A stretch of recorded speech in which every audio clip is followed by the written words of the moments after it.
اب ذکر کی صورتیں تو بے شمار ہیں، لیکن اس میں سے 5 چیزیں ایسی ہیں کہ جس کو میں منتخب کر کے آپ کے سامنے رکھ رہا ہوں، اور جو میں سمجھتا ہوں کہ ان ساری چیزوں کا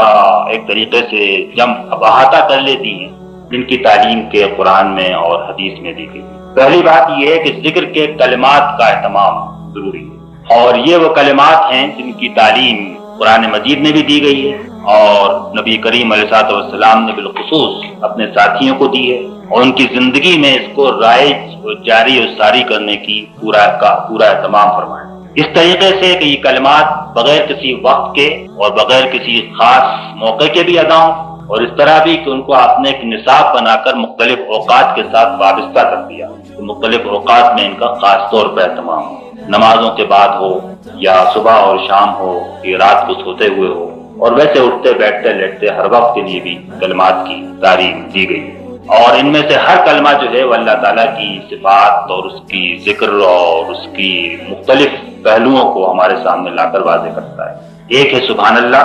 دوسرا ہے الحمدللہ، تیسرا ہے لا الہ الا اللہ، چوتھا ہے اللہ اکبر، پانچواں ہے لا حول ولا قوت الا باللہ، چھٹا ہے استغفار۔ استغفار کے الفاظ مختلف ہو سکتے ہیں، لیکن استغفار کی تاکید جو ہے مختلف انداز کے اندر، اور ساتواں ہے دعا۔ دعا کے بھی الفاظ مختلف ہو سکتے ہیں، لیکن مجرد مانگنا اس کی تاکید ہے اور اس کے لیے مختلف انداز کی سے اس کو زندگی کے اندر سمویا گیا۔ تو یہ 7 قسم کی چیزیں ہیں۔ انہی دعاؤں میں سے ایک دعا وہ ہے کہ جو ہم حضور کے لیے کرتے ہیں، جس کو میں نے الگ سے شمار نہیں کیا، لیکن وہ حضور سب سے پہلے جو دعا لازم ہے ہمارے اوپر، وہ حضور کے لیے کہ اللہ تعالیٰ ان کے اوپر اپنا درود صلاۃ اور سلام۔ یہ ہیں جو کلمات کے اوپر اگر آپ غور کریں تو سارے کے سارے کلمات جو ہیں وہ انہی کے گرد گھومتے ہیں۔ ان کے مختلف انداز میں حدیث میں تاکید بھی کی گئی ہے کہ سب سے بہتر ذکر لا الہ الا اللہ ہے، اور سب سے بہتر دعا جو ہے الحمدللہ۔ لیکن یہ کہ ان کو آپ نے، جیسا میں نے کہا کہ بالعموم وقتاً فوقتاً اٹھتے بیٹھتے بھی پڑھنے کا حکم دیا،